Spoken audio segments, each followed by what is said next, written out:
इस वीडियो का उद्देश्य किसी भी धर्म, संस्कृति या व्यक्ति की भावना को ठेस पहुंचाना नहीं है। ये एक फिल्म की समीक्षा और उसकी गहराई को समझाने की कोशिश है। सभी दृश्य केवल फिल्म की कहानी को सरल और समझने योग्य रूप में प्रस्तुत करने के लिए दिखाए गए हैं। कृपया इसे एक रचनात्मक प्रस्तुति की तरह ले। स्वागत है आप सभी का मेरे इस छोटे से चैनल पर, जहां हम बात करते हैं ऐसी मूवीज की कहानी के बारे में जो हिंदी में उपलब्ध नहीं है। तो आज हम बात करने वाले हैं साल 2021 में आई एक drama thriller movie a higher law के बारे में, जिसकी कहानी आपको बेहद पसंद आएगी।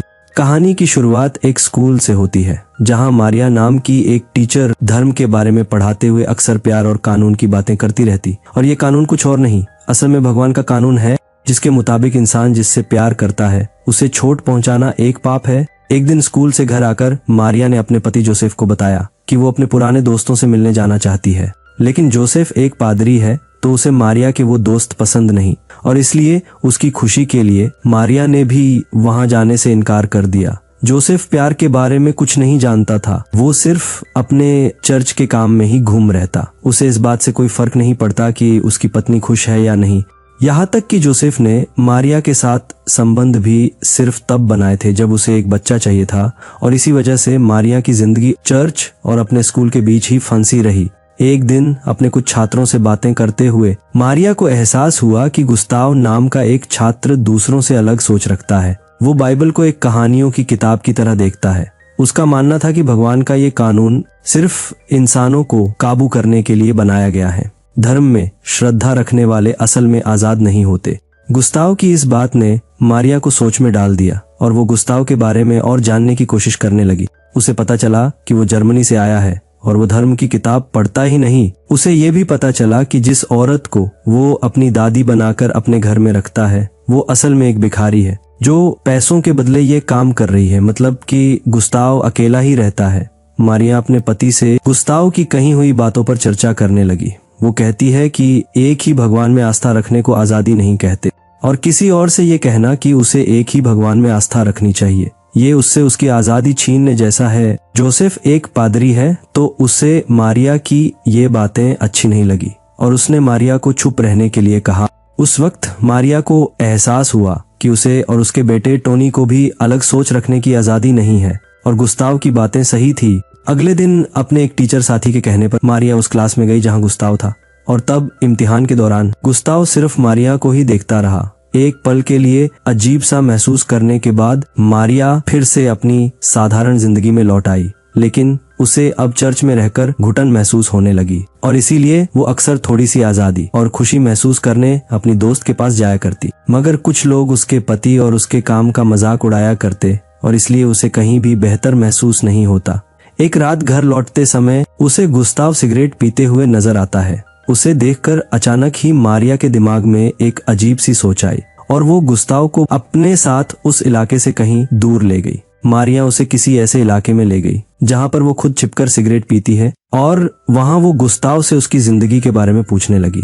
गुस्ताव ने बताया कि वह अपने पिता को जानता तक नहीं, और उसकी माँ फ्रांस में रहती है, मगर क्योंकि अपनी माँ से उसका रिश्ता अच्छा नहीं है, इसलिए वो यहाँ अपनी दादी के साथ रहता है। ऐसे ही बातें करते करते गुस्ताव अचानक से मारिया के करीब आने लगा, मगर मारिया ने उसे आगे बढ़ने की इजाजत नहीं दी। उसने उसे दोबारा ऐसा फिर कभी ना करने की सलाह दी।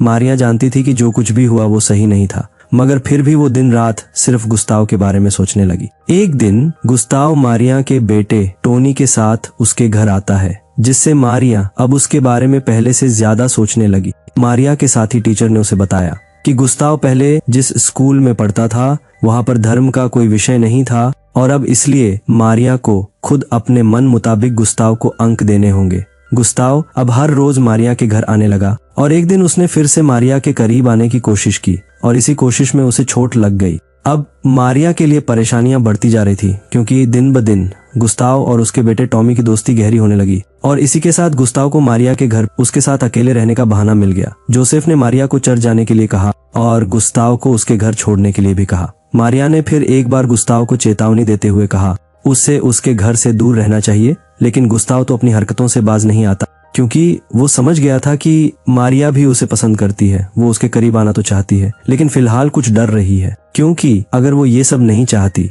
तो अब तक उसने गुस्ताव की शिकायत कर दी होती। अब गुस्ताव ने मारिया की जिंदगी को उथल पुथल करना शुरू कर दिया। और हालात बद से बदतर करने का काम जोसेफ कर रहा था, जो पूरी तरह से मारिया को अपने काबू में रखना चाहता है। जोसेफ और उसके माता पिता का भी यही मानना था कि आजादी एक खतरनाक चीज है, मगर हर बार की तरह चुप रहने के बजाय मारिया इस बार सवाल पूछने लगी। ये बात जोसेफ की माँ को पसंद नहीं आई, तो उन्होंने कह दिया कि मारिया की माँ ने उसे आजादी देकर खुद की जिंदगी बर्बाद कर दी, क्योंकि एक समय कॉलेज में मारिया ने किसी पार्टी के दौरान शराब पी ली थी और इसी बात को लेकर आज 20 साल बाद उसे बुरा भला कहा जा रहा है, अपनी पत्नी का साथ देने के बजाय। जोसेफ ने भी मारिया को माफी मांगने के लिए कहा, लेकिन मारिया को ये बात बिल्कुल भी पसंद नहीं थी, तो वो रोते हुए अपने घर चली आई और कुछ देर सोचने के बाद वो अपने बेटे से ये कहकर गुस्ताव के पास चली गई कि वो अपनी दोस्त से मिलने जा रही है। अब उस वक्त अपनी जिंदगी और पति से परेशान होने की वजह से मारिया और गुस्ताव के बीच नजदीकियां बढ़ने लगी और अब इससे मारिया को लगने लगा कि वो खुद अपनी जिंदगी को काबू कर रही है। फिर आखिरकार जोसेफ ने मारिया से माफी मांग ली, लेकिन अब इसके लिए देर हो चुकी थी। अगली सुबह वो अपनी दोस्त जूली के पास गई और उससे कहने लगी कि अगर कोई उससे पूछे कि तुम पिछली रात कहाँ थी तो तुम्हें कहना होगा कि तुम मेरे साथ थी। मगर मारिया तब हैरान हो गई जब उसे पता चला कि जूली ने उसे और गुस्ताव को साथ में देख लिया है। यहाँ तक कि मारिया का बेटा भी ये जान चुका है कि पिछली रात उसकी माँ जूली के साथ नहीं थी और इसलिए अब जूली जोसेफ से झूठ कहने से इनकार करने लगी। अब पूरा दिन मारिया इस बारे में सोचकर परेशान रही और कुछ सोच विचार करने के बाद उसने गुस्ताव से कह दिया कि वो अब उससे कभी नहीं मिलेगी, क्योंकि जूली और उसका बेटा टोनी दोनों ही सब कुछ जानते हैं। गुस्ताव ने कहा कि वो टोनी को संभाल लेगा और उसी दिन वो टोनी को मारिया से दूर ले जाने लगा। मारिया टोनी को दिन भर ढूंढती रही, पर वो घर लौट कर नहीं आया। कई घंटे गुजरने के बावजूद वो घर नहीं आया तो मारिया को गुस्ताव के घर जाना पड़ा। उसे लगा कि गुस्ताव ने कहीं टोनी के साथ कुछ गलत ना किया हो, मगर जैसा उसने सोचा था वैसा नहीं था। गुस्ताव ने उसे बताया कि टोनी सामान लेने घर से बाहर गया है और जब आखिरकार टोनी घर लौट कर आया तब उसी वक्त मारिया ने गुस्ताव को टोनी से हमेशा के लिए दूर रहने के लिए कहा। पर गुस्ताव को सिर्फ इस बात से फर्क पड़ रहा था कि टोनी उनके बारे में कुछ नहीं जानता। वो कहने लगा कि उसने ये सब कुछ उनके प्यार के लिए किया है, जबकि मारिया ने साफ कह दिया कि उनके बीच प्यार नहीं है। अब गुस्ताव से अपने बेटे को दूर ले जाकर मारिया उसे सही सलामत घर ले जाने की कोशिश करने लगी, पर वो ये नहीं जानती थी कि उसकी मुश्किलें बस अभी अभी शुरू हुई है। गुस्ताव अब पूरी तरह मारिया की जिंदगी पर हावी होने लगा। वो क्लास के बीच उसे तरह तरह के मैसेजेस भेजने लगा, जिसकी वजह से मारिया ठीक से अपना काम तक नहीं कर पाई। यहाँ तक कि गुस्ताव ने मारिया को उसकी एक तस्वीर के जरिए धमकाना शुरू कर दिया, जिसकी वजह से मारिया बुरी तरह डर गई और उसने क्लास के बीच ही अपना फोन तोड़ दिया।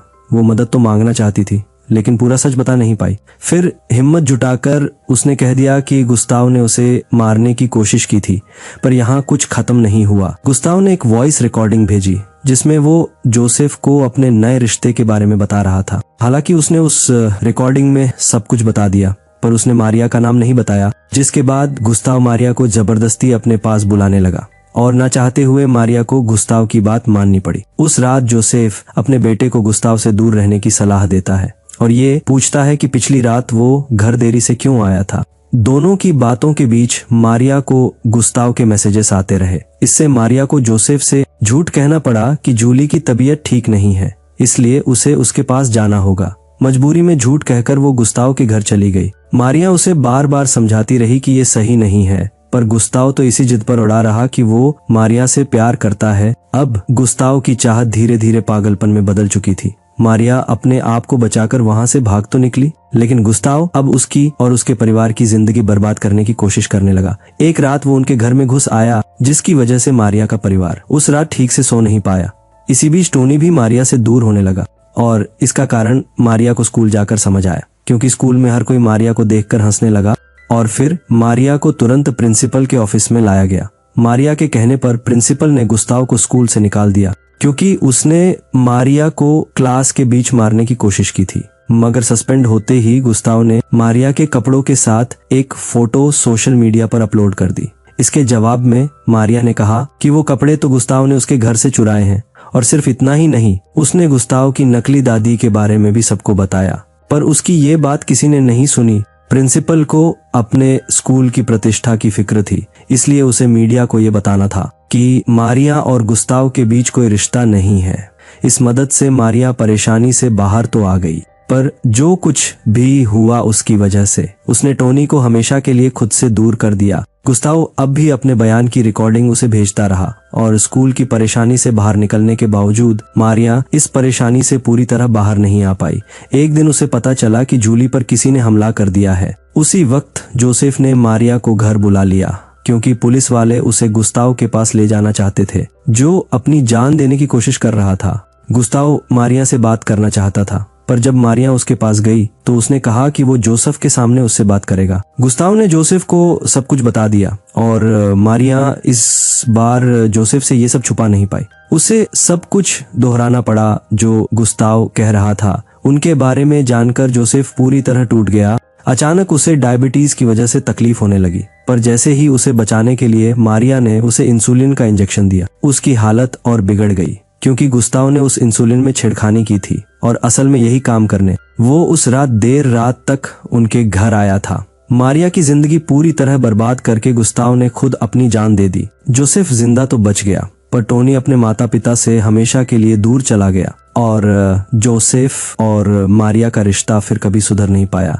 इसी के साथ इसी सीन पर ये कहानी यही खत्म होती है। तो दोस्तों, अ हायर लॉ एक ऐसी महिला की कहानी है जो खुद से, अपने विश्वासों से और समाज की दोहरी सोच से लड़ रही है। ये मूवी हमें सिखाती है कि हर इंसान के भीतर सही और गलत के बीच, कर्तव्य और इच्छा के बीच, धर्म और दिल के बीच एक संघर्ष चलता है। कोई भी इंसान पूरी तरह से पवित्र या पापी नहीं होता। हमारी असली पहचान हमारे फैसलों में नहीं, बल्कि अपनी गलतियों को समझने और स्वीकारने की क्षमता में होती है। तो कहानी थोड़ी भी पसंद आई हो तो वीडियो को लाइक करके चैनल को सब्सक्राइब जरूर कर देना। कहानी में अंत तक बने रहने के लिए आपका धन्यवाद।